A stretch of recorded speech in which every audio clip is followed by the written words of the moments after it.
বাংলাদেশে যদি কেউ করে তাদেরকে বাংলার জমিনে বেঁচে থাকার অধিকার দেওয়ার কোনো সুযোগ নাই। বাংলার জমিনে নবীর ব্যাপারে কটূক্তি করবা, বাংলার জমিনে থেকে নবীর শানে বেয়াদবি করবা, বাংলার জমিনে থেকে 90% মুসলমানের অন্তরে আঘাত করবা, ধর্মীয় আঘাত করবা, এই রাষ্ট্রে তোমার বাঁচার কোনো অধিকার নেই। তুমি যে হও, রাষ্ট্র ক্ষমতার লোক হও আর তুমি বিরোধী দলের হও, তুমি যেই দল আর মত আর ধর্মের হও না কেন, তুমি তোমার ধর্ম মানো, কর্ম মানো, আমরা বাধা দেব না।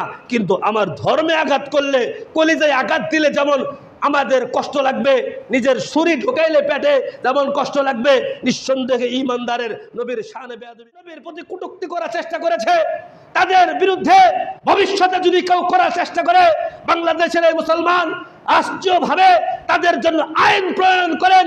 যদি কেউ ইসলামের বিপক্ষে, নবীর শানে, ইসলামের বিপক্ষে, কোরআনের বিপক্ষে, ইসলামের বিপক্ষে, নবীর ইজ্জত আবরুর ব্যাপারে যদি কেউ আপত্তি তোলার চেষ্টা করে, কুচ্ছা রচনার চেষ্টা করে, নবীর শানে বেয়াদবিমূলক আচরণের চেষ্টা করে, অবশ্যই অবশ্যই বাংলাদেশের আইনে সর্বোচ্চ শাস্তি, মৃত্যুদণ্ডের আইন সংসদে পাশ করার ব্যবস্থা। দুইটা দাবি, দুইটা। দেশের বাহির থেকে যখনই যেই রাষ্ট্রেই যত শক্তিশালী পাওয়ারফুল মানুষ হোক না কেন, নবীর শানে বেয়াদবি করলে বাংলাদেশের নীতি হওয়া চাই, কূটনৈতিক নীতি হওয়া চাই, আন্তর্জাতিক নীতি হওয়া চাই, আন্তর্জাতিক আইনের মাধ্যমে তাদের বিরুদ্ধে মামলা দায়ের করে ব্যবস্থার জন্য আবেদন করা।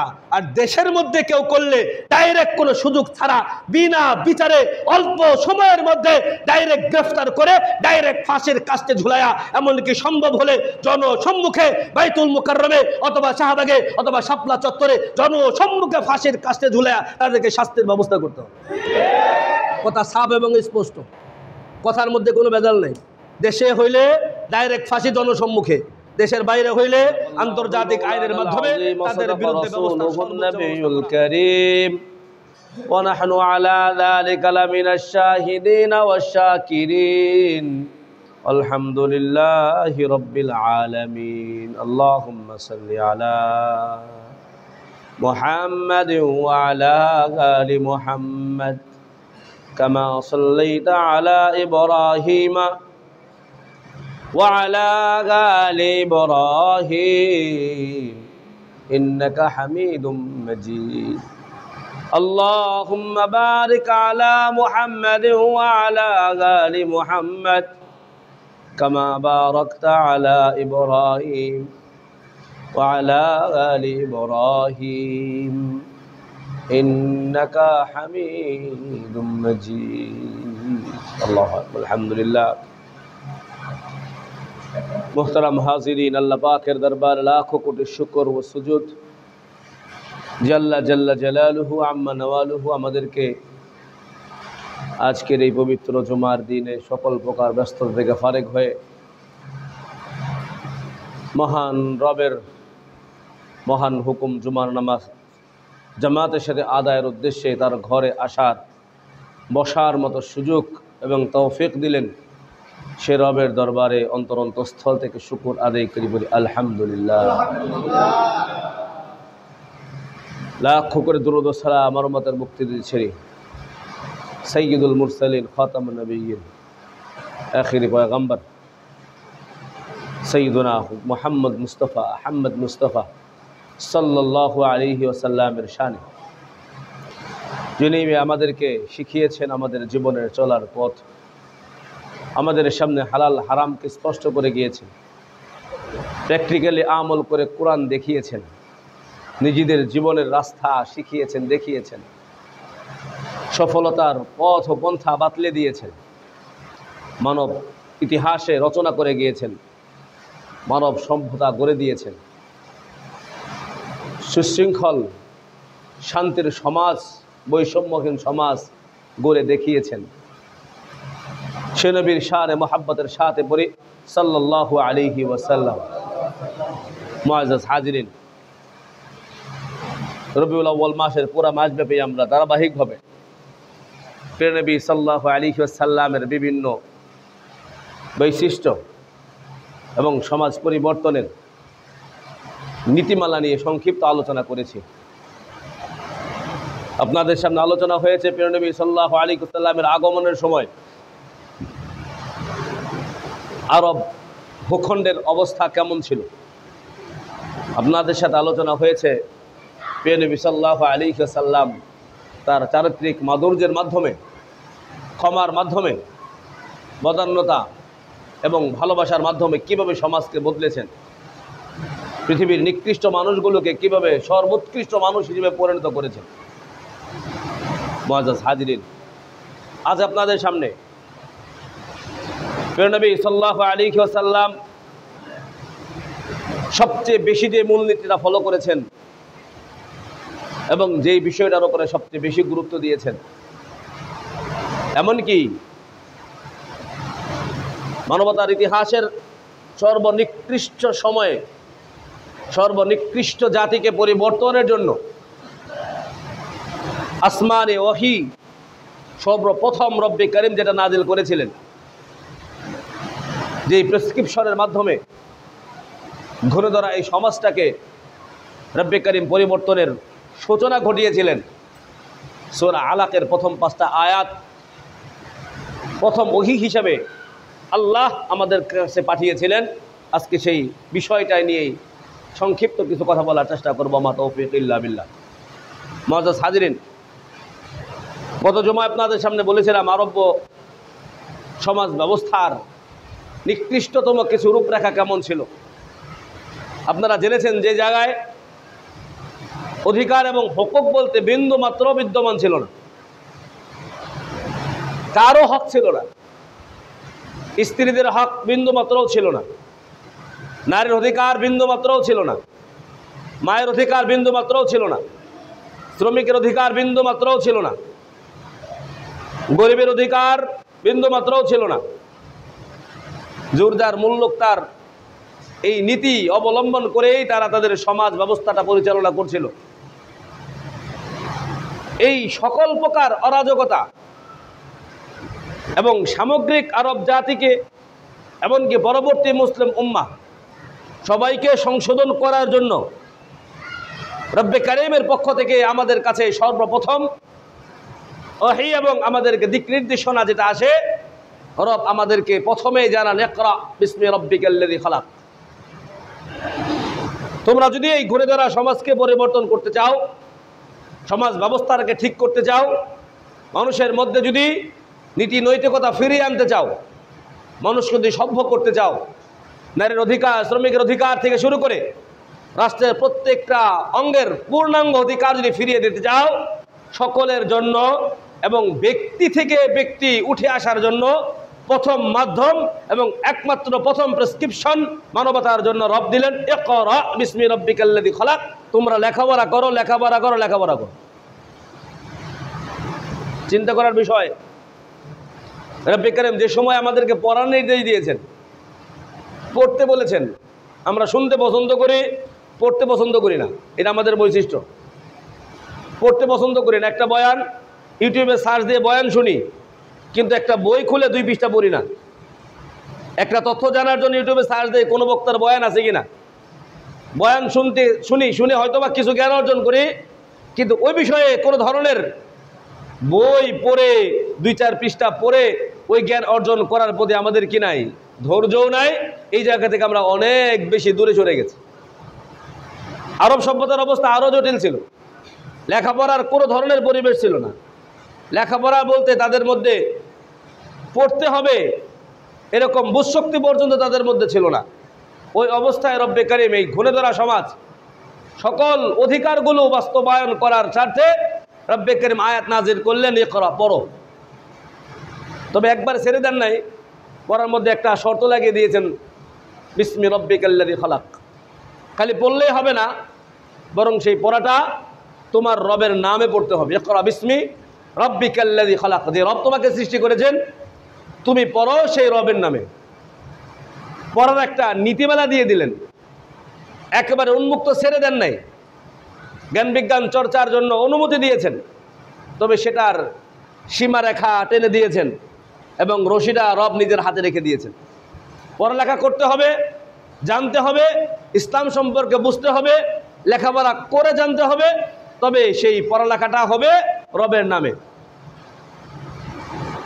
এরপরে আল্লাহ বলেন খলাকাল ইনসানা মিন আলাক, তুমি লেখাপড়া করে জ্ঞান অর্জন করে যত উপরে উঠো না কেন, তুমি যত উপরে উঠো না কেন, তোমার জ্ঞান বিজ্ঞান চর্চা করতে করতে তুমি লোহাকে পানির উপরে ভাসাও না কেন, এমনকি তুমি জ্ঞান বিজ্ঞানের চর্চা করতে করতে এই লোহাকে বাতাসে উড়াও না কেন, যেখানেই তুমি পৌঁছাও, তুমি যে জায়গায় পৌঁছাও, তোমার জ্ঞান বিজ্ঞানের চর্চা তোমাকে যেখানেই নিয়ে যাক না কেন, তোমাকে মনে রাখতে হবে তুমি সৃষ্টি হয়েছো একেবারে নিকৃষ্টতম নাপাক পানি থেকে।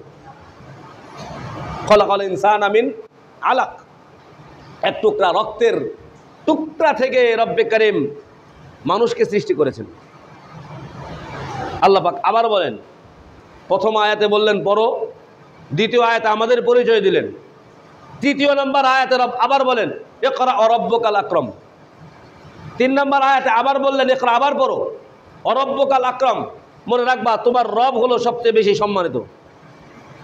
এরপর আবার রবের পরিচয় দিতে বলেন আল্লাযী আল্লামা বিল কলাম।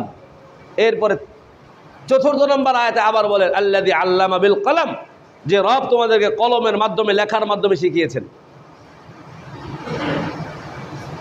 আল্লামাল ইনসানা মা লাম ইয়ালাম। 5ম নম্বর আয়াতে আবার বলেন আল্লামাল ইনসানা মা লাম ইয়ালাম, যিনি মানুষকে জানিয়েছেন এমন জিনিস যে জিনিস তারা জানতো না। চিন্তার বিষয়, রব্বি কারিম এই পড়াটাকে কত বেশি গুরুত্ব দিয়েছেন যে পৃথিবীর প্রথম ওহী নাজিল হবে, মানবতার ইতিহাস রচিত হবে, মানুষের পরিবর্তনের মূলনীতি আসবে, মানুষের যেখানে কোনো ধরনের অধিকার নাই অধিকার প্রতিষ্ঠার মূলনীতি আসবে। যে আয়াতগুলো নাজিল হলো একেবারে মূর্খ জাতির সামনে, জাহিলিয়াতের মধ্যে জাহিল জাতির সামনে রব্বে কারিম আয়াত নাজিল করে 5 আয়াতের প্রত্যেকটা আয়াতের এই মূলনীতি শুধু এক আয়াতে আমাদের কি সতর্ক করা ছাড়া পুরা 4 আয়াতের মধ্যেই রব বললেন পড়ো আর পড়ো আর পড়ো, পড়ো পড়ো আর পড়ো। মোহতারাম হাজিরিন, এই জন্য জ্ঞান অর্জন করার গুরুত্ব ইসলামে সবচেয়ে বেশি দেওয়া হয়েছে জ্ঞান অর্জনের গুরুত্ব। প্রিয় নবী সাল্লাল্লাহু আলাইহি ওয়াসাল্লামের এই জীবনী সিরাত, আল্লাহর হাবিব সাল্লাল্লাহু আলাইহি ওয়াসাল্লামের চারিত্রিক বৈশিষ্ট্য, প্রিয় নবী সাল্লাল্লাহু আলাইহি ওয়াসাল্লামের মক্কি জীবন, নবী সাল্লাল্লাহু আলাইহি ওয়াসাল্লামের মাদানী জীবন, নবী সাল্লাল্লাহু আলাইহি ওয়াসাল্লামের পারিবারিক জীবন, প্রিয় নবী সাল্লাল্লাহু আলাইহি ওয়াসাল্লামের রাষ্ট্রীয় জীবন, আখলাক চরিত্র, উঠা বসা চলা ফেরা খাওয়া দাওয়া সব কিছু সিরাতের কিতাবের মধ্যে সুন্দরভাবে যারা সিরাত বিশারদ, যারা নবী সাল্লাল্লাহু আলাইহি ওয়াসাল্লামের জীবনী লিখেছেন সুস্পষ্টভাবে লিখে রেখে গিয়েছেন। দুঃখের এবং আফসোসের বিষয়, আমরা নবীর উম্মত, দাবি করি নবীর উম্মত, দাবি করি নবীর মহাব্বত অন্তরের মধ্যে আছে, দাবি করি নবীর জন্য জীবন দেওয়ার জন্য আমরা তৈয়ার আছি, দাবি করি বাস্তবিক পক্ষে এইগুলো জানার নবী আসলে কেন সম্মানিত ছিলেন, নবী সাল্লাল্লাহু আলাইহি ওয়াসাল্লাম কেন সর্বোচ্চ এবং সর্বোৎকৃষ্ট মানুষ ছিলেন, কোন বৈশিষ্ট্যের কারণে ওনার এই শ্রেষ্ঠত্ব, কোন বৈশিষ্ট্যের কারণে ওনার এই অবস্থান, এগুলো জীবনের পুরা লাইফ টাইম চলে গেল হাজার হাজার বিভিন্ন বিষয়ে, শত শত বিষয়ের বই লেখাপড়া করা হলো, কিন্তু নিজের নবীর সাল্লাল্লাহু আলাইহি ওয়াসাল্লামের জীবনের একটা ছোট্ট থেকে ছোট্ট একটা বই আমার জীবনে একবারও পড়া হইল না। অথচ অন্তর থেকে আমরা দাবি করি নবীর মহব্বত আছে, দাবি করি নবীর ভালোবাসা আছে, দাবি করি নবীর প্রতি প্রেম আছে, দাবি করি নবীর প্রতি আমাদের টান আছে, কিন্তু প্রিয় নবী সাল্লাল্লাহু আলাইহি ওয়াসাল্লামের একটা ছোট্ট জীবনী গ্রন্থ আমাদের পড়া হইল না।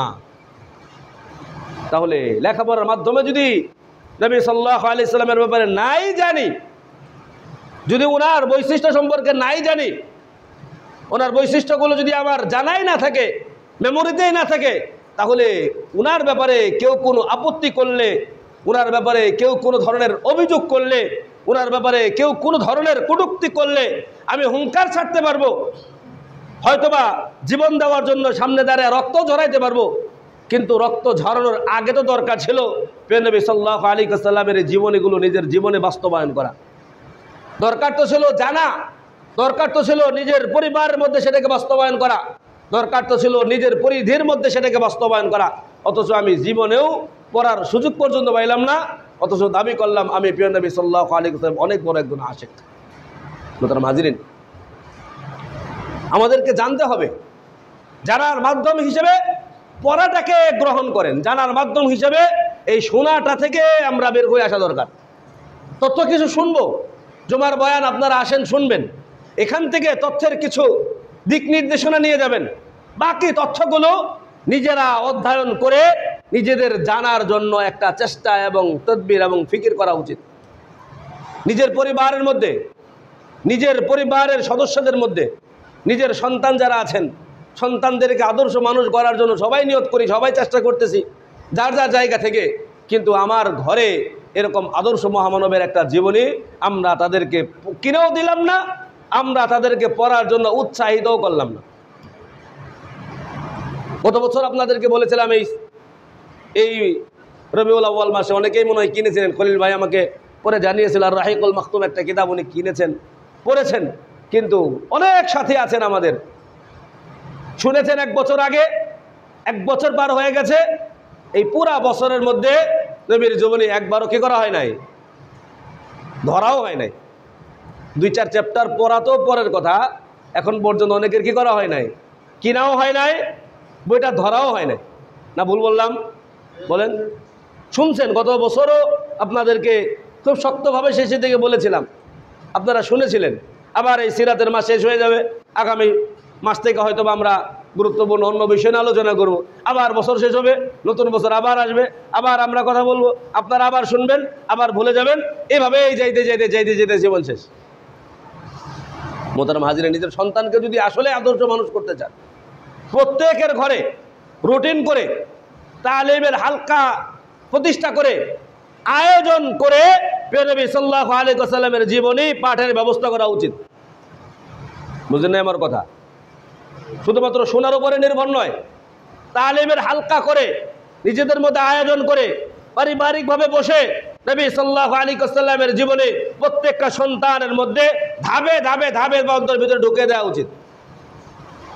আফসোসের বিষয়, 98 থেকে কমতে কমতে এখন 88% মুসলমানের রাষ্ট্র বলতে হয়।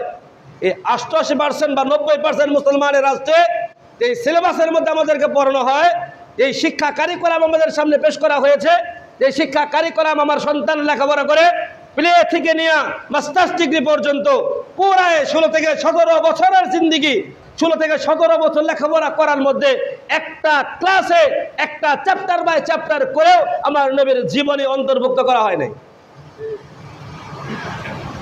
পুরা জীবনী 17 বছর লেখাপড়া করলেন আপনি, প্লে নার্সারি থেকে নিয়ে আপনি লেখাপড়া শেষ পর্যন্ত করলেন।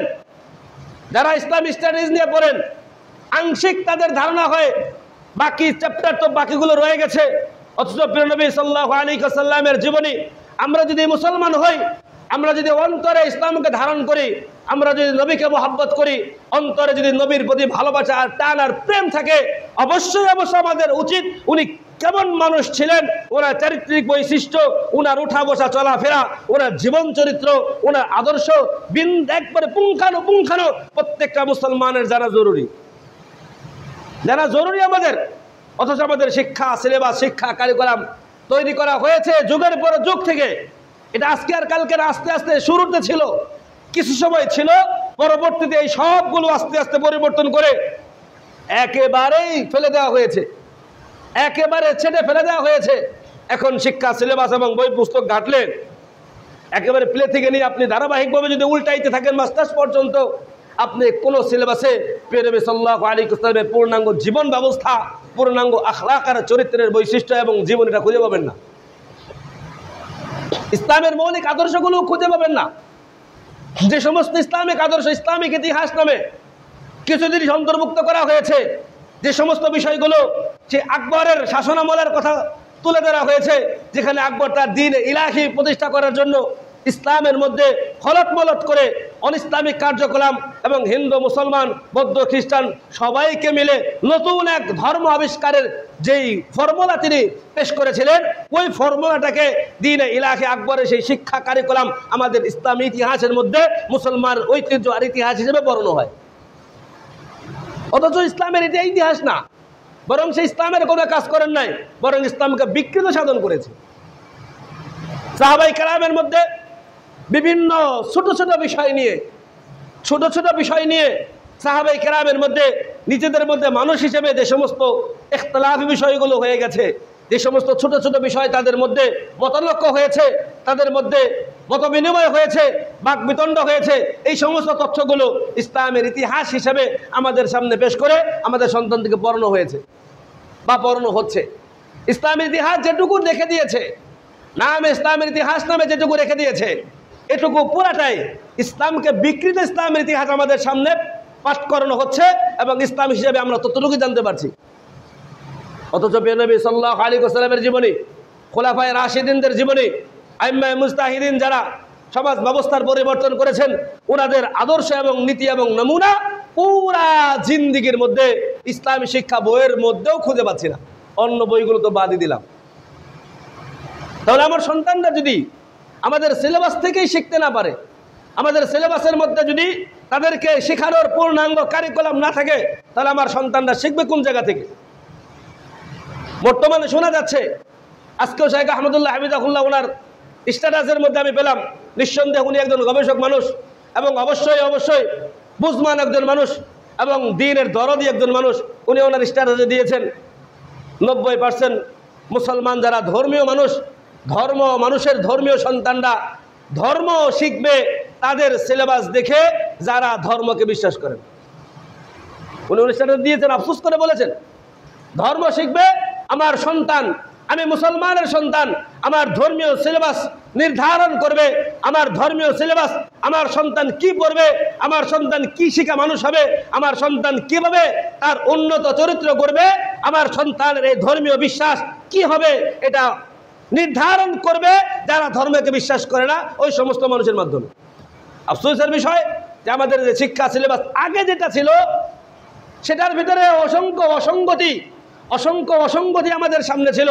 এই অসঙ্গতিগুলো ঠিক করার জন্য ধর্মীয় বিশ্বাসগুলোকে যথাযথ আছে কিনা, আমাদের সন্তানদের শিক্ষা কারিকুলামের মধ্যে যথাযথ আয়োজন আছে কিনা, যথাযথ শিক্ষা ব্যবস্থাপনা আছে কিনা, এটা ঠিক করার জন্য নতুন যেই কমিটি তৈরি করা হয়েছে, এই কমিটির মধ্যে বেশ কয়েকজন নাস্তিককে ঢুকিয়ে দেওয়া হয়েছে।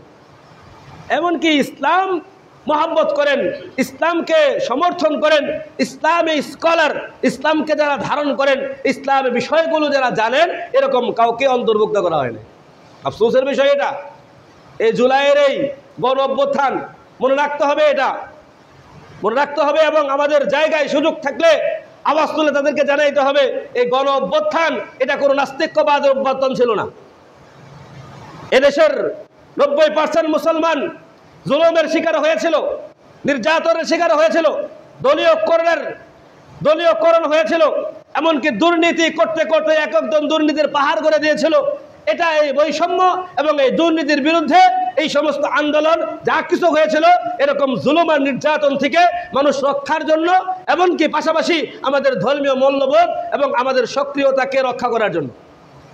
শুরুর দিন আমি আপনাদেরকে বলেছিলাম, যারা আন্দোলনের নেতৃত্ব দিয়েছেন অসংখ্য মানুষ রাস্তার মধ্যে জায়নামাজ ফেলে তারা নামাজ আদায় করে তাদের এই আন্দোলনের পরবর্তী কর্মসূচিগুলো তারা চলমান রেখেছিল। এমনকি শুকরিয়াতান অসংখ্য মানুষ নামাজ আদায়ের মাধ্যমে, রবকে সেজদার মাধ্যমে তারা এই জায়গায় রবের শুকরিয়া আদায় করে নামাজের মাধ্যমে রবের কৃতজ্ঞতা জ্ঞাপন করেছেন। সুতরাং ৭১-এর সেই স্বাধীনতার পরে মুসলমান এবং ইসলামী ব্যবস্থাপনাকে যেভাবে বের করে দেওয়া হয়েছে পর্যায়ক্রমে, আমরা বলি এটা আমাদের নতুন স্বাধীনতা। সজাগ দৃষ্টি রাখা প্রয়োজন এই জায়গা থেকেও, যাতে করে আমাদের সেই ধর্মীয় মূল্যবোধ এবং প্রকৃত আমাদের দাবিগুলো যাতে এখান থেকে ইসলামপন্থী এবং মুসলমান এবং দিনদারপন্থী যারা এই জায়গায় অংশগ্রহণ করেছিল তাদেরকে যাতে ঝাঁটিয়ে ছেটিয়ে ফেলে দিয়ে আমার সন্তানদেরকে নাস্তিক্যবাদ এবং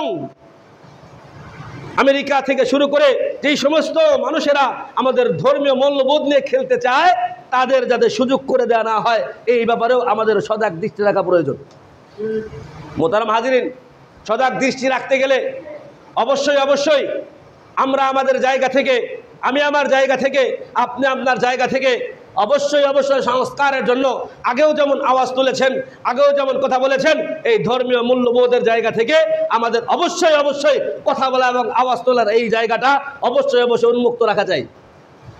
সাধ্য আর সামর্থ্যের উপরে এখন যদি আপনারা চুপ থাকেন, জায়গা মতো, সুযোগ মতো, সময় মতো কাজ না করেন, আবারও যদি সেই পরিবেশ তৈরি হয়, আগে যেভাবে মেম্বার থেকে, আগে যেভাবে আপনার জায়গা থেকে সুস্পষ্ট ভাষায় কোনো আওয়াজ আর কথা বলার সুযোগ পান নাই, পরবর্তীতে সেরকম সুযোগ বন্ধ হলে আর কথা বলার অপশন সুযোগ পাবেন না। এজন্য যখনই এরকম অসঙ্গতি দেখবেন, আমাদের প্রাণের দাবি 92% মুসলমানের অবশ্যই প্রাণের দাবি আমাদের শিক্ষা সিলেবাসের মধ্যে প্রিয় নবী সাল্লাল্লাহু আলাইহি ওয়াসাল্লামের জীবনী, খোলাফায়ে রাশিদিনদের জীবনী, কোরআন সুন্নাহর মূল্যবোধ সংক্রান্ত সিলেবাস অবশ্যই আমাদের শিক্ষা কারিকুলাম, জাতীয় শিক্ষা কারিকুলামে আমরা অন্তর্ভুক্ত করা হোক এবং হওয়া চাই, এটা আমাদের প্রাণের দাবি। 1 নম্বর বিষয়। 2 নম্বর বিষয়, শিক্ষা সিলেবাস যারা প্রণয়ন করছেন, শিক্ষা সিলেবাসের পরিবর্তন যারা আনছেন, অসঙ্গতিগুলো যারা দূর করছেন, এই কমিটিতে অবশ্যই আমাদের যে উপদেষ্টা মণ্ডলী যাদেরকে তৈরি করা হয়েছে, ওই উপদেষ্টা মণ্ডলীর মধ্যে যেভাবে আমাদের Islamic scholar doctor Ahmad Khaled হাফিজাহুল্লাহ অন্তর্ভুক্ত করা হয়েছে, আমাদের প্রাণের দাবি হলো শিক্ষা সিলেবাস প্রণয়নের জন্য, শিক্ষা সিলেবাস পরিবর্তনের জন্য, অসঙ্গতিগুলো ঠিক করার জন্য যে শিক্ষা কমিটি তৈরি করা হয়েছে, অবশ্যই সেই জায়গায়ও ধর্মীয় মূল্যবোধ সম্পন্ন, ধর্মীয় জ্ঞান সম্পন্ন, ধর্মীয় মূল্যবোধ লালন করেন, ইসলামী অনুশাসন মেনে চলেন এরকম বিজ্ঞ উলামায়ে কেরাম অবশ্যই কাউকে অন্তর্ভুক্ত করতে হবে। শুধুমাত্র নাস্তিকদেরকে দিয়া, যারা ইসলামী মূল্যবোধকে বিশ্বাস করে না, তাদেরকে যারা সিলেবাস একটা চাপায়া দিলেন, তাদেরকে দিয়ে আমাদের কাছে পৌঁছে দিলেন, আর আমরা আগের মতো যা দিলেন তাই খাইলাম, কথা বললাম না, বাঙালিদেরকে এরকম বোকা মনে করা ঠিক হবে না। আমার নিজের সন্তানদের ঈমান আকীদা বাঁচানোর জন্য, নিজের ভবিষ্যৎ প্রজন্মকে ঈমানের উপরে রেখে যাওয়ার জন্য, নিজের ভবিষ্যৎ প্রজন্মের আখলাককে ঠিক করার জন্য, নিজের ভবিষ্যৎ প্রজন্মের ঈমানি চেতনাকে ঠিক রাখার জন্য আমাদের অবশ্যই শিক্ষা সিলেবাস থেকে যত প্রকার ইসলাম বিদ্বেষী কথা, যত প্রকার নবী বিদ্বেষী আলোচনা, যত প্রকার ধর্মীয় মূল্যবোধ বিবর্জিত, যত প্রকারের তথ্য সমৃদ্ধ যা কিছু রয়েছে, এই তথ্য উপত্য সবগুলো আমাদের শিক্ষা কারিকুলাম থেকে অবশ্যই বাতিল করতে হবে। নাস্তিকবাদের শিক্ষা, নাস্তিকবাদের সম্পর্কে রবের পরিচয় বিবর্জিত শিক্ষা কারিকুলাম বাংলাদেশের এই 90% মুসলমান বন্ধু মাত্র কখনোই পছন্দ করে না। এরা আমাদের প্রাণের দাবি এবং প্রত্যেকটা মুসলমানের ইমানি দাবি এবং ইমানি জিম্মাদারি। সুতরাং মোহতারাম হাজিরিন, দোয়া করার সাথে খালি দোয়া করলেই হবে না, দোয়া করার সাথে প্রয়োজনে জুলাই যেভাবে লাঠি নিয়ে নেমেছেন, প্রয়োজনে এই সমস্ত দাবি আমার ভবিষ্যৎ প্রজন্মকে রক্ষার জন্য, প্রয়োজনে যদি উল্টাপাল্টা কেউ করতে চায় তাদেরকে শায়েস্তার জন্য হাতিয়ার হাতে নেওয়ার দরকার হলেও নিতে হবে। এটা আমার ভবিষ্যৎ রক্ষার স্বার্থে, আমার ঈমান রক্ষার স্বার্থে। আপনি যদি মনে করেন কিছু মানুষ এটার উপরে বিশ্বাস করে, আপনারা যদি মনে করেন বাংলাদেশের কিছু মানুষ আপনাদের তথ্যকে বিশ্বাস করে ঘোষণা দিয়ে দেন যে গণভোটের আয়োজন করেন, প্রকাশ্যে গণভোটের ব্যবস্থা করেন, সমর্থনের ব্যবস্থা করেন, যারা আপনাদের এটাকে সমর্থন করে, আমরা বলি না যে তাদেরকে আমাদেরটা চাপায়া দেন, যারা আপনাদেরটা সমর্থন করে, যারা নাস্তিকবাদের শিক্ষাকে সমর্থন করে, যারা রবের পরিচয়কে বিশ্বাস করে না, তারা যদি ভিন্ন কোনো কারিকুলামে পড়তে চায়, তারা যদি ভিন্ন কোনো শিক্ষায় পড়তে চায়, ভিন্ন কোনো শিক্ষা সিলেবাসে পড়তে চায়, তাদের জন্য উন্মুক্ত ব্যবস্থা রেখা, তাদের জন্য ছাপায়া প্রয়োজন হলে আমরা এই 90% মুসলমান নিজেদের অর্থ দিয়ে বই ছাপানোর টাকা যদি আপনারা না পান, তাদের জন্য আমরা আমাদের অর্থ দিয়া তাদের জন্য আলাদা বই ছাপানোর জন্য আমরা টাকা পর্যন্ত দিতে তৈরি আছি। আলাদা বই ছাপায়া তাদেরকে আলাদাভাবে পড়ান, তাদের জন্য আলাদা বিশ্ববিদ্যালয় করেন, তাহলে আলাদা পরীক্ষার ব্যবস্থা করেন, এমনকি তাদের জন্য চাকরির আলাদা ব্যবস্থা করেন, তারা আলাদাভাবে পড়ুক। কিন্তু আমার 90% মুসলমানের মধ্যে তাদের এই শিক্ষাগুলো এই 1% না 0.11% হতে পারে, এটুকু আমাদের এই 90% মুসলমান উপরে চাপিয়ে দেওয়ার চেষ্টা করবেন না।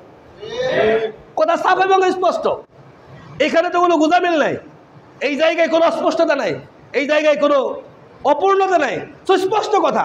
কেউ চাইলে তাকে আলাদা পড়ান, আমরা সেটা চাই না, আমাদের উপরে চাপান কেন? না বুঝলেন আমার কথা? একটা জাতিকে ঠিক করার জন্য তার শিক্ষা সিলেবাস ঠিক রাখতে হবে, তার শিক্ষা সিলেবাস থেকে যথাযথ রাখতে হবে। জাতিকে আপনি কি বানাইতে চান, ছোটবেলা থেকে তাকে কি পড়াচ্ছেন, সেটার উপর নির্ভর করবে।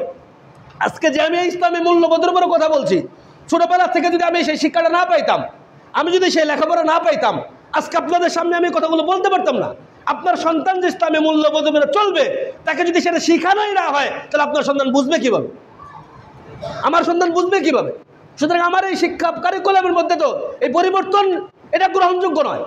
এই সমস্ত শিক্ষা কারিকুলাম আমাদের চাপিয়ে দেওয়ার এই অপচেষ্টা করলে বাংলাদেশের এই 90% মুসলমান কোনোভাবে সেটা মানবে না।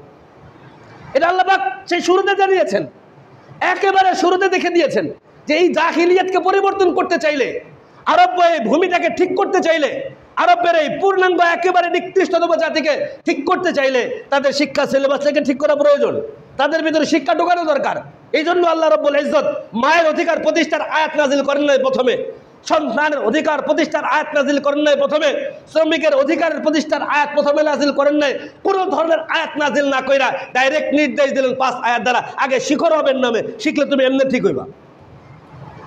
নাস্তিক এটাকে বুঝে না, তারাও বুঝে যে এদেরকে যদি ধ্বংস করতে হয়, এদেরকে যদি নষ্ট করতে হয়, এদের চিন্তা চেতনাকে যদি নষ্ট করে দিতে হয়, তাহলে তাদের মধ্যে, তাদের শিক্ষা সিলেবাসের মধ্যে আস্তে আস্তে পুশ করে করে তাদের মূল্যবোধ এবং শিক্ষার মাধ্যমে তাদেরকে নষ্ট করে দিতে হবে। এই জন্য পরিকল্পিতভাবে, সুপরিকল্পিতভাবে আস্তে আস্তে আমাদের শিক্ষা কারিকুলাম থেকে দ্বীন ও ইসলামকে বাদ দেওয়া হয়েছে, ইসলামের সভ্যতাকে বাদ দেওয়া হয়েছে, ইসলামের সৌরবীর্যের যে ইতিহাস ছিল সেগুলো বাদ দেওয়া হয়েছে, মুসলমান ঐতিহ্যগুলোকে বাদ দেওয়া হয়েছে, নবীর জীবনীকে বাদ দেওয়া হয়েছে, খোলাফা রাশিদদের জীবনীকে বাদ দেওয়া হয়েছে, ইসলামের মূল্যবোধগুলো বাদ দিয়ে তাদের মতো করে কিছু কিছু নীতি নৈতিকতার কথা ঢোকানো হয়েছে। তবে এটা ইসলামী সিস্টেমে না ঢুকায়া অন্যের কথা দিয়ে ঢুকিয়েছে, যাতে করে নীতি নৈতিকতা কিছু শিখে কিন্তু এর দ্বারা ইসলামী মূল্যবোধের তার অন্তরের ভিতরে না ঢুকে। খুবই সূক্ষ্মভাবে করা হয়েছে। এজন্য মোহতারাম হাজিরিন, আমাদের জায়গা থেকে ওলামায়ে কেরাম এবং আপনারা সবাই সচেতন অবস্থান থাকলে, সচেতন আওয়াজ উঠলে, প্রত্যেকে তার জায়গা থেকে সুস্পষ্ট বাণী তাদের পর্যন্ত পৌঁছাইলে অবশ্যই অবশ্যই তারা এই শিক্ষা কারিকুলামে আগে যেমন কোনো ওলামায়ে কেরামকে অন্তর্ভুক্ত করা হয়েছিল না, আপনাদের সার্বিক আওয়াজের মাধ্যমে এই উপদেষ্টা মণ্ডলীর মধ্যে আলেমকে অংশগ্রহণ করানো হয়েছে। এখানেও অবশ্যই অবশ্যই সুস্পষ্ট আওয়াজ তুলতে পারলে, দাবি যথাযথভাবে পেশ করতে পারলে, জবান খুলে নিজের ভয় না করে, মৃত্যুর ভয়কে জলাঞ্জলি দিয়ে মৃত্যুকে সামনে রেখে ভয় না করে আওয়াজ তুলতে পারলে অবশ্যই এই জায়গায় আলেম প্রতিনিধি, দিনদার প্রতিনিধি, ইসলাম বিদ্যাসীদেরকে বাদ দিয়ে ইসলামী পক্ষের লোকজন গন্তর্ভুক্ত করতে তারা বাধ্য হবে অবশ্যই ইনশাআল্লাহ। এই জন্য মোহতারাম হাজিরিন, রব আমাদের সকলকে তৌফিক নসিব করুন। রব আমাদের ইমানি জজবা এবং ইমানি যে বিশ্বাস, ইমানি যে হিম্মত আল্লাহ তাআলা আমাদের আরো বেশি বাড়িয়ে দেন, বলুন আমিন। পাশাপাশি আরেকটা সতর্কের বিষয় আপনাদের সামনে সতর্ক করি, মুসলমান শুধু বাংলাদেশের মুসলমান না, সারা পৃথিবীর মুসলমান এক এবং অভিন্ন, এক জায়গায় এক এবং অভিন্ন। নিজের জীবন, নিজের সন্তান, নিজের সম্পদ, নিজের স্ত্রী, নিজের বাবা মা, এই সব কিছুর চেয়ে যদি কেউ নবীকে বেশি মহব্বত করতে না পারে তাহলে সে ঈমানদার না। নিজের জীবনের চেয়ে, নিজের সন্তানের চেয়ে, নিজের স্ত্রীর চেয়ে, নিজের মা বাবার চেয়ে, নিজের সম্পদের চেয়ে, নিজেদের ঘরবাড়ির চেয়ে, নিজের সকল যা কিছু আছে সব কিছুর চেয়ে যদি কেউ নবীকে বেশি মহব্বত করতে না পারে তাহলে সে ঈমানদার না। নবী বলেন, লা ইউমিনু আহাদুকুম হাত্তা আকুনা হাব্বা ইলাইহি মিন ওয়ালিদিহি ওয়া ওয়ালাদিহি ওয়ান নাসি আজমাইন। তোমাদের মধ্যে কেউ ঈমানদার হইতে পারবে না, তোমাদের মধ্যে কেউ ঈমানদার হইতে পারবে না যতক্ষণ না পর্যন্ত আমি নবী তোমার কাছে তোমার জীবন, তোমার মরণ, তোমার স্ত্রী, তোমার সন্তান সন্ততি, এমনকি সারা দুনিয়ার সব মানুষের চেয়ে বেশি প্রিয় আর মহব্বতে না হব। সুতরাং আমরা যদি ঈমানদার দাবি করি, নিঃসন্দেহে আমার জানের চেয়ে নবী আমার কাছে বেশি প্রিয়। আমি যদি ঈমানদার দাবি করি, আমার সন্তানের চেয়ে নবী বেশি প্রিয়। আমি যদি ঈমানদার দাবি করি, আমার স্ত্রীর চেয়ে আমার নবী বেশি প্রিয়। আমি যদি ঈমানদার দাবি করি, আমার বাবা মার চেয়ে আমার নবী বেশি প্রিয়। আমি যদি ঈমানদার দাবি করি, সারা দুনিয়ার সকল সম্পর্কের চেয়ে নবীর সম্পর্ক আমার কাছে বেশি প্রিয়। এটা শুধু বাংলাদেশের মুসলমান না, সারা বিশ্বের মুসলমান। এমনকি সাহাবায়ে কেরাম ফাঁসির কাস্তের দাঁড়ায়া নিজের জীবন উৎসর্গ করেও নবীর ভালোবাসার প্রমাণ দিয়ে গিয়েছেন। বেশ কয়েকদিন যাবৎ, ইতিপূর্বে মাঝে মাঝে বিভিন্ন সময় ফ্রান্সের ম্যাক্রো সরকারের পক্ষ থেকেও নবী সাল্লাল্লাহু আলাইহি ওয়াসাল্লামের বিরুদ্ধে কটূক্তি করা হয়েছিল। বাংলাদেশের মুসলমান শুধু নয়, সারা বিশ্বের মুসলমানরা ফুঁসে উঠে সেটার সর্বোচ্চ প্রতিবাদ করেছিল। আবারও আমাদের পাশের রাষ্ট্র ভারত আমাদেরকে অনেক জুলুম নির্যাতন করেছেন, আমাদেরকে বানিয়ে দেন নাই, অনেক নির্যাতন করেছেন। সব কিছুর উপরে মনে করেছেন যে আমরা খুব বেশি কথা বলি নাই, যতটুকু সম্ভব হয়েছে কথা বলেছেন। আপনারা অনেক জিনিস ধৈর্যও ধরেছেন, ছেড়েও দিয়েছেন। কিন্তু যদি মনে রাখতে হবে, বাংলাদেশের মুসলমান নিজের অধিকারের চেয়েও, নবীর অধিকার নিজের জীবনের চেয়েও নবীকে বেশি মহব্বত করে। নিজের দেল থেকে নামাজ পড়ে না অনেকেই, কিন্তু নবীর মহব্বতে জীবন দেওয়ার জন্য রাস্তায় দাঁড়িয়ে যায়। এতটুকু অন্তরের মধ্যে ভালোবাসা আমাদের আছে। সুতরাং শুধুমাত্র তাদের ভিডিও আপনারা পড়েছেন, আপনারা শুনেছেন, আপনারা জেনেছেন। মহারাষ্ট্রের সেই একজন পুরোহিত নবী সাল্লাল্লাহু আলাইহি ওয়াসাল্লাম নামে কটূক্তি করার পরে বিজেপির একজন বিধায়ক সেটাকে সমর্থন করেছে। সারা বিশ্বের মুসলমান না, শুধু ভারতের যেখানে নির্যাতন হয় মুসলমানদের উপরে, ধর্মীয় অনুশাসন যারা মেনে চলে তাদের উপরে নির্যাতনের পরেও হাজার হাজার মুসলমান দিল্লির দিকে তারা লং মার্চ করে, অসংখ্য মানুষ সেই জায়গায় তারা প্রতিবাদ জানিয়েছে। বাংলাদেশের আলহামদুলিল্লাহ অসংখ্য মানুষ আজকের এই বৃষ্টিকে উপেক্ষা করে, অসংখ্য মসজিদ থেকে, অসংখ্য দল ও মতের নির্বিশেষে সবাই মিলে এই কুটিক্তিকারী, এই নাস্তিকের বিরুদ্ধে, এই মালাউনের বিরুদ্ধে সারা বাংলাদেশের প্রত্যেকটা মুসলমান অবশ্যই অবশ্যই নবীর প্রেমের এই মহব্বতে তারা আওয়াজ তুলবে। তাদের গ্রেফতার শুধু নয়, বরং ফাঁসির দাবিতে সারা বাংলাদেশের অসংখ্য মুসলমান এই বৃষ্টিকে উপেক্ষা করে তারা আন্দোলনে নেমে যাবে। নবীর এই ভালোবাসা তারা প্রদর্শন করবে। আমরা আমাদের জায়গা থেকে হয়তোবা তোমার রাষ্ট্রের উপর আমাদের ক্ষমতা নাই, কিন্তু বাংলাদেশের যাদের ক্ষমতা রয়েছে, বাংলাদেশের যারা ক্ষমতায় বর্তমানে যারা রাষ্ট্রীয় ক্ষমতায় আছেন, আপনাদের কাছে মুন্সিবের জামে মসজিদের এই সকল মুসল্লিদের পক্ষে আমি একজন নান্দান জিম্মাদার হিসেবে আপনাদের কাছে আবেদন রাখি, রাষ্ট্রীয় আইনে এবং কি আন্তর্জাতিকভাবে মামলার মাধ্যমে আমাদের তাদের জায়গায় সমর্থনায় আমরা তাদের বিপক্ষে শুধু আওয়াজ তুলতে পারবো। আমরা আমাদের জায়গা থেকে হয়তো বা ব্যবস্থা নেওয়ার ক্ষমতা আমাদের নাই, কিন্তু নবীর মহব্বতে আপনাদের কাছে আওয়াজ তুলে এবং দাবি রাখি, আপনারা আন্তর্জাতিকভাবে ইসলাম এবং মুসলমানদের বিপক্ষে নবীর শানে এই বেয়াদবিমূলক আচরণ করার কারণে আপনারা আন্তর্জাতিক আদালতে তাদের নামে মামলা করে তাদের বিরুদ্ধে সর্বোচ্চ ব্যবস্থা গ্রহণের জন্য আপনারা উদ্যোগ নেন, সর্বোচ্চ উদ্যোগ নেন। এবং বাংলাদেশে যারা বিভিন্ন সময় নবীর প্রতি কটূক্তি করার চেষ্টা করেছে, তাদের বিরুদ্ধে ভবিষ্যতে যদি কেউ করার চেষ্টা করে, বাংলাদেশের এই মুসলমান রাষ্ট্রীয়ভাবে তাদের জন্য আইন প্রণয়ন করেন। যদি কেউ ইসলামের বিপক্ষে, নবীর শানে, ইসলামের বিপক্ষে, কোরআনের বিপক্ষে, ইসলামের বিপক্ষে, নবীর ইজ্জত আবরুর ব্যাপারে যদি কেউ আপত্তি তোলার চেষ্টা করে, কুচ্ছা রচনার চেষ্টা করে, নবীর শানে বেয়াদবিমূলক আচরণের চেষ্টা করে, অবশ্যই অবশ্যই বাংলাদেশের আইনে সর্বোচ্চ শাস্তি, মৃত্যুদণ্ডের আইন সংসদে পাশ করার ব্যবস্থা অবশ্যই করা চাই। অবশ্যই অবশ্যই বাংলাদেশের বাহিরে যদি কেউ করে, তাদের বিপক্ষে আমাদের ক্ষমতা নাই, তাদের টুটি চেপে ধরার শক্তি আমাদের নাই, কিন্তু আন্তর্জাতিক আইনে মামলা করব। বাংলাদেশে যদি কেউ করে, তাদেরকে বাংলার জমিনে বেঁচে থাকার অধিকার দেওয়ার কোনো সুযোগ নাই। বাংলার জমিনে নবীর ব্যাপারে কটূক্তি করবা, বাংলার জমিনে থেকে নবীর শানে বেয়াদবি করবা, বাংলার জমিনে থেকে 90% মুসলমানের অন্তরে আঘাত করবা, ধর্মীয় আঘাত করবা, এই রাষ্ট্রে তোমার বাঁচার কোনো অধিকার নেই। তুমি যে হও, রাষ্ট্র ক্ষমতার লোক হও, আর তুমি বিরোধী দলের হও, তুমি যেই দল আর মত আর ধর্মের হও না কেন, তুমি তোমার ধর্ম মানো, কর্ম মানো, আমরা বাধা দেব না। কিন্তু আমার ধর্মে আঘাত করলে, কলিজায় আঘাত দিলে যেমন আমাদের কষ্ট লাগবে, নিজের ছুরি ঢুকাইলে পেটে যেমন কষ্ট লাগবে, নিঃসন্দেহে ইমানদারের নবীর শানে বেয়াদবি করলে তার চেয়ে বেশি কষ্ট লাগবে। কথা সাফ এবং ক্লিয়ার। আওয়াজ দুইটা, দাবি দুইটা। দেশের বাহির থেকে যখনই যেই রাষ্ট্রেই যত শক্তিশালী পাওয়ারফুল মানুষ হোক না কেন, নবীর শানে বেয়াদবি করলে বাংলাদেশের নীতি হওয়া চাই, কূটনৈতিক নীতি হওয়া চাই, আন্তর্জাতিক নীতি হওয়া চাই, আন্তর্জাতিক আইনের মাধ্যমে তাদের বিরুদ্ধে মামলা দায়ের করে ব্যবস্থার জন্য আবেদন করা। আর দেশের মধ্যে কেউ করলে ডাইরেক্ট কোনো সুযোগ ছাড়া বিনা বিচারে অল্প সময়ের মধ্যে ডাইরেক্ট গ্রেফতার করে ডাইরেক্ট ফাঁসির কাস্টে ঝুলায়া, এমনকি সম্ভব হলে জনসম্মুখে বাইতুল মুকাররমে অথবা শাহবাগে অথবা শাপলা চত্বরে জনসম্মুখে ফাঁসির কাস্টে ঝুলায়া তাদেরকে শাস্তির ব্যবস্থা করতে হবে। কথা সাফ এবং স্পষ্ট, কথার মধ্যে কোনো ভেজাল নেই। দেশে হইলে ডাইরেক্ট ফাঁসি জনসম্মুখে, দেশের বাইরে হইলে আন্তর্জাতিক আইনের মাধ্যমে তাদের বিরুদ্ধে ব্যবস্থার সর্বোচ্চ ব্যবস্থা করা। রব আমাদেরকে ঈমানি শক্তি দান করেন, রব আমাদেরকে নবীর মহাব্বত আর ভালোবাসা দান করেন, ইসলামের পক্ষে সর্বোচ্চ কাজ করা এবং সাহাবায়ে কেরামের মতো প্রয়োজনীয় জীবন দেওয়ার রব আমাদের তৌফিক নসিব করুন। আমিন। ওয়া আখিরু দাওয়ানা আলহামদুলিল্লাহি রাব্বিল আলামিন।